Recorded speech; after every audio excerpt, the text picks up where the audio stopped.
Yo no tengo duda de que está en el origen el veneno de la declaración.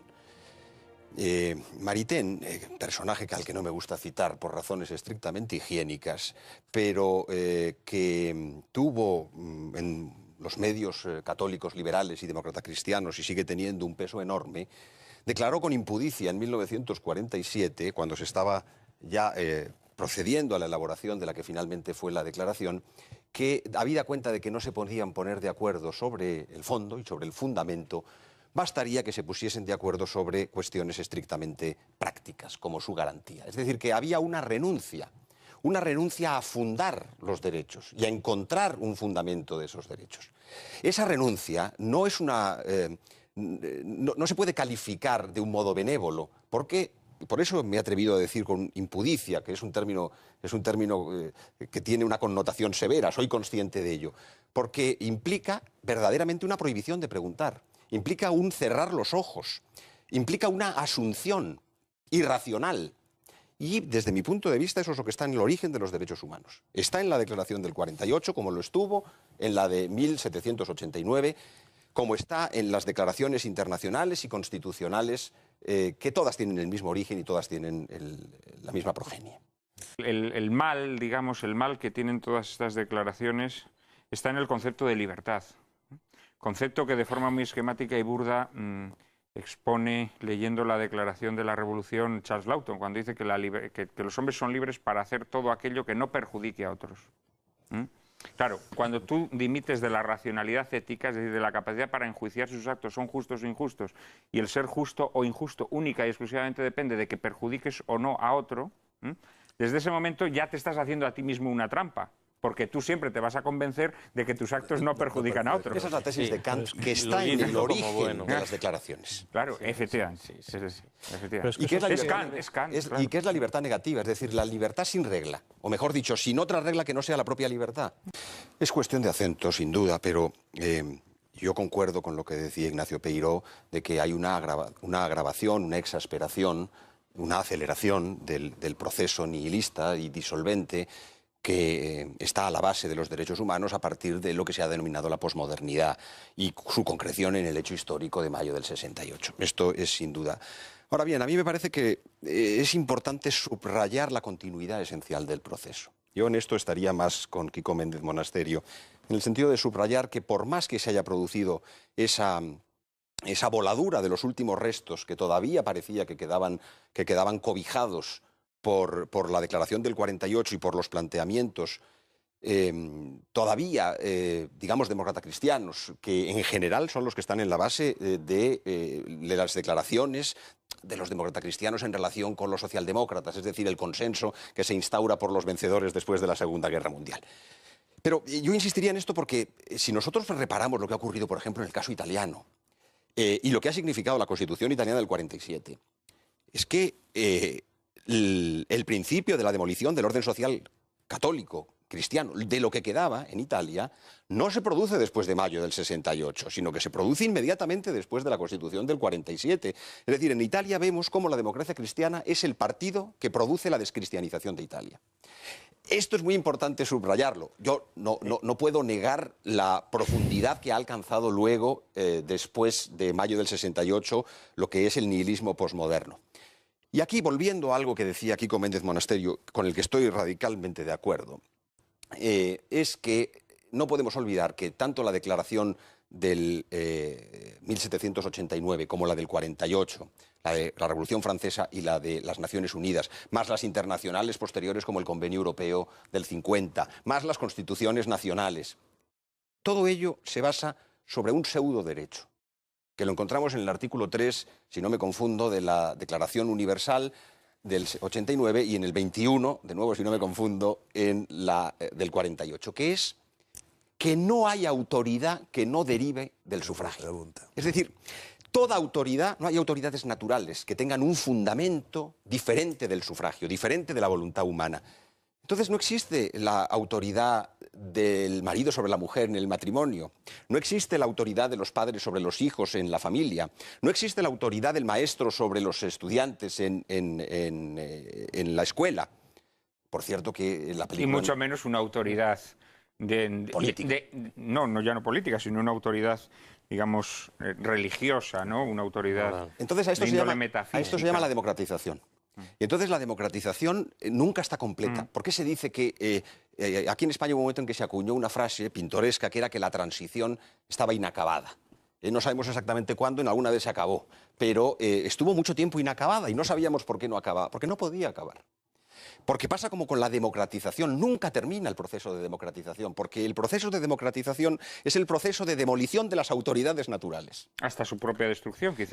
Pero lo que pasa es que la naturaleza emerge y la naturaleza reacciona y entonces existe una lucha en la que la falta de claridad en la visión del problema por muchas instancias hace que no sea tan definida, tan decidida como pudiera, pero la lucha continúa. Y además es que es un poco como la metáfora de Maeztu de la hiedra y de la encina. La hiedra no termina de sofocar la encina.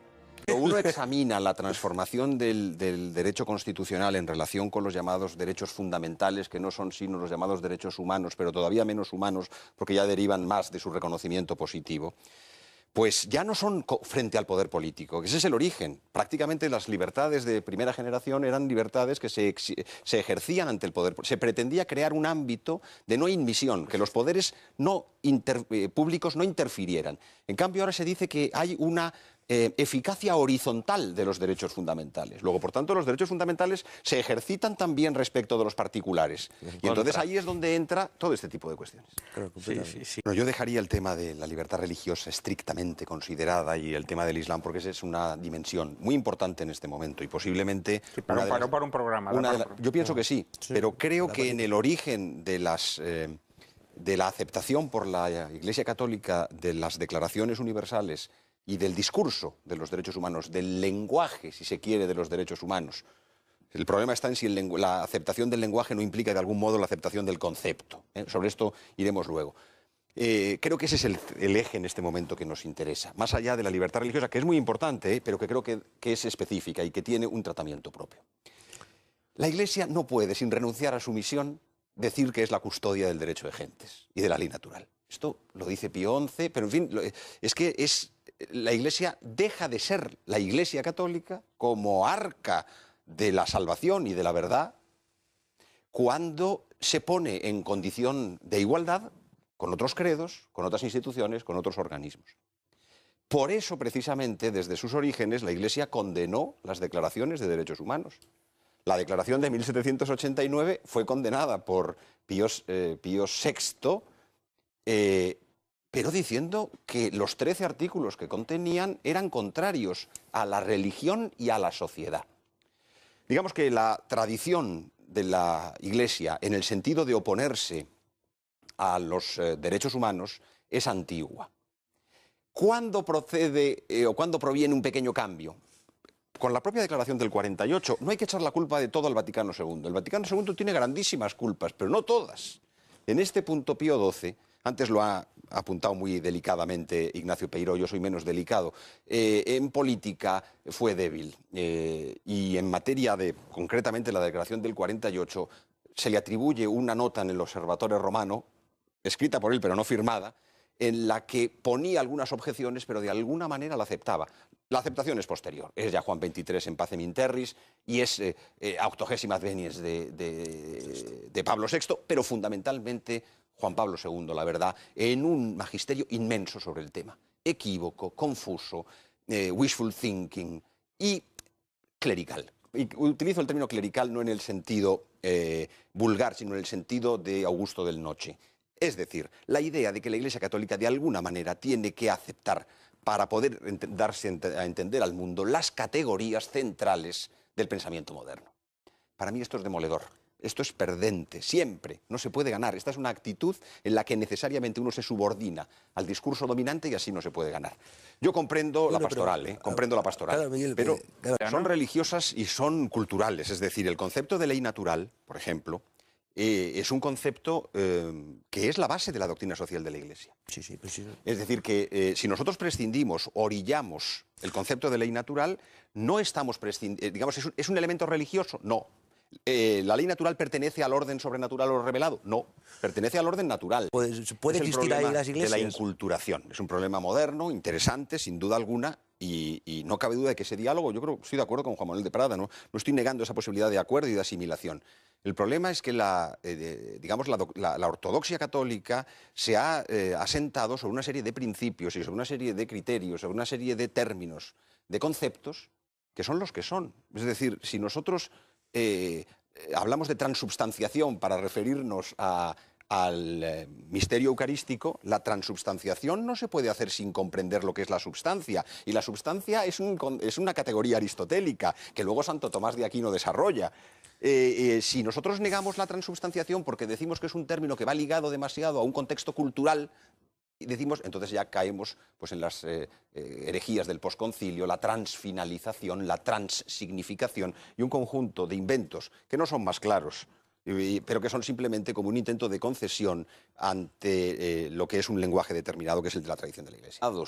Por la declaración del 48 y por los planteamientos todavía, digamos, demócrata cristianos, que en general son los que están en la base de las declaraciones de los demócrata cristianos en relación con los socialdemócratas, es decir, el consenso que se instaura por los vencedores después de la Segunda Guerra Mundial. Pero yo insistiría en esto porque si nosotros reparamos lo que ha ocurrido, por ejemplo, en el caso italiano y lo que ha significado la Constitución italiana del 47, es que el principio de la demolición del orden social católico, cristiano, de lo que quedaba en Italia, no se produce después de mayo del 68, sino que se produce inmediatamente después de la Constitución del 47. Es decir, en Italia vemos cómo la democracia cristiana es el partido que produce la descristianización de Italia. Esto es muy importante subrayarlo. Yo no puedo negar la profundidad que ha alcanzado luego, después de mayo del 68, lo que es el nihilismo posmoderno. Y aquí, volviendo a algo que decía Quico Méndez Monasterio, con el que estoy radicalmente de acuerdo, es que no podemos olvidar que tanto la declaración del 1789 como la del 48, la de la Revolución Francesa y la de las Naciones Unidas, más las internacionales posteriores como el Convenio Europeo del 50, más las constituciones nacionales, todo ello se basa sobre un pseudo derecho, que lo encontramos en el artículo 3, si no me confundo, de la Declaración Universal del 89 y en el 21, de nuevo si no me confundo, en la del 48, que es que no hay autoridad que no derive del sufragio. Es decir, toda autoridad, no hay autoridades naturales que tengan un fundamento diferente del sufragio, diferente de la voluntad humana. Entonces no existe la autoridad del marido sobre la mujer en el matrimonio, no existe la autoridad de los padres sobre los hijos en la familia, no existe la autoridad del maestro sobre los estudiantes en la escuela. Por cierto que la película... Y mucho menos una autoridad política. Ya no política, sino una autoridad, digamos, religiosa, ¿no? Una autoridad entonces, a esto de índole metafísica. A esto se llama la democratización. Y entonces la democratización nunca está completa. ¿Por qué se dice que aquí en España hubo un momento en que se acuñó una frase pintoresca que era que la transición estaba inacabada? No sabemos exactamente cuándo, en alguna vez se acabó, pero estuvo mucho tiempo inacabada y no sabíamos por qué no acababa, porque no podía acabar. Porque pasa como con la democratización, nunca termina el proceso de democratización, porque el proceso de democratización es el proceso de demolición de las autoridades naturales. Hasta su propia destrucción, quizás. Pero lo que pasa es que la naturaleza emerge y la naturaleza reacciona y entonces existe una lucha en la que la falta de claridad en la visión del problema por muchas instancias hace que no sea tan definida, tan decidida como pudiera, pero la lucha continúa. Y además es que es un poco como la metáfora de Maeztu de las prácticas como su garantía. Es decir, que había una renuncia a fundar los derechos y a encontrar un fundamento de esos derechos.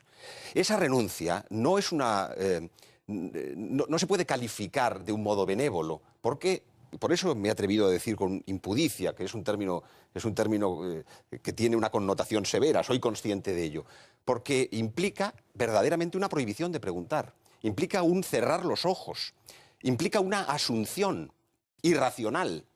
Y desde mi punto de vista eso es lo que está en el origen de los derechos humanos. Está en la Declaración del 48, como lo estuvo en la de 1789, como está en las declaraciones internacionales y constitucionales, que todas tienen el mismo origen y todas tienen la misma progenie.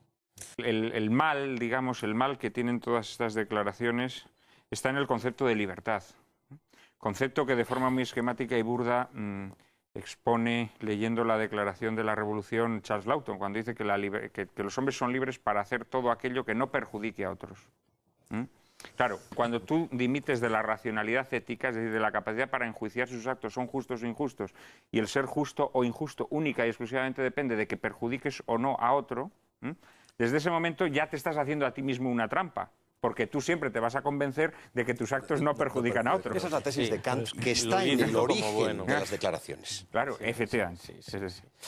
¿Y qué es la libertad negativa? Es decir, la libertad sin regla. O mejor dicho, sin otra regla que no sea la propia libertad.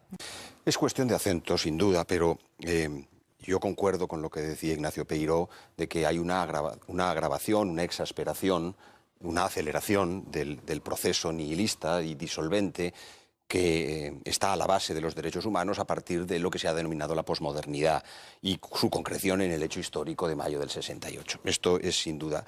Ahora bien, a mí me parece que es importante subrayar la continuidad esencial del proceso. Yo en esto estaría más con Quico Méndez Monasterio, en el sentido de subrayar que por más que se haya producido esa voladura de los últimos restos que todavía parecía que quedaban cobijados por la declaración del 48 y por los planteamientos todavía, digamos, demócrata-cristianos, que en general son los que están en la base de las declaraciones de los demócrata-cristianos en relación con los socialdemócratas, es decir, el consenso que se instaura por los vencedores después de la Segunda Guerra Mundial.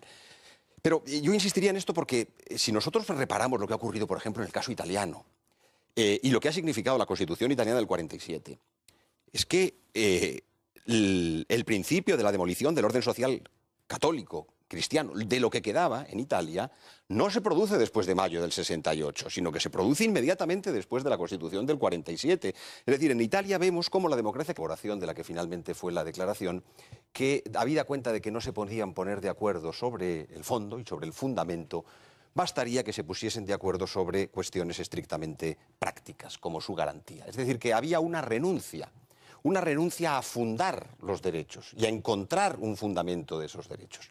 Esa renuncia no es no se puede calificar de un modo benévolo, porque, por eso me he atrevido a decir con impudicia, que es un término que tiene una connotación severa, soy consciente de ello, porque implica verdaderamente una prohibición de preguntar, implica un cerrar los ojos, implica una asunción irracional.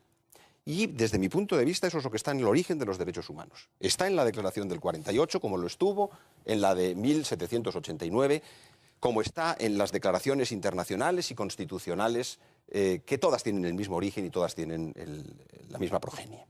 El mal, digamos, el mal que tienen todas estas declaraciones está en el concepto de libertad.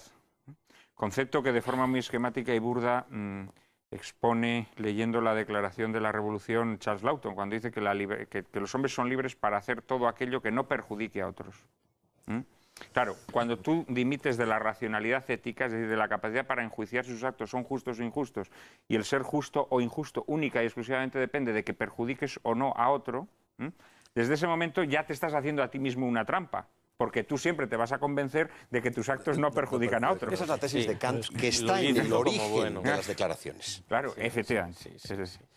¿Y qué es la libertad negativa? Es decir, la libertad sin regla. O mejor dicho, sin otra regla que no sea la propia libertad. Es cuestión de acento, sin duda, pero yo concuerdo con lo que decía Ignacio Peiró, de que hay una agravación, una exasperación, una aceleración del proceso nihilista y disolvente que está a la base de los derechos humanos a partir de lo que se ha denominado la posmodernidad y su concreción en el hecho histórico de mayo del 68. Esto es sin duda. Ahora bien, a mí me parece que es importante subrayar la continuidad esencial del proceso. Yo en esto estaría más con Quico Méndez Monasterio, en el sentido de subrayar que por más que se haya producido esa voladura de los últimos restos que todavía parecía que quedaban cobijados por la declaración del 48 y por los planteamientos todavía, digamos, demócrata-cristianos, que en general son los que están en la base de las declaraciones de los demócrata-cristianos en relación con los socialdemócratas, es decir, el consenso que se instaura por los vencedores después de la Segunda Guerra Mundial. Pero yo insistiría en esto porque si nosotros reparamos lo que ha ocurrido, por ejemplo, en el caso italiano, y lo que ha significado la Constitución italiana del 47, es que el principio de la demolición del orden social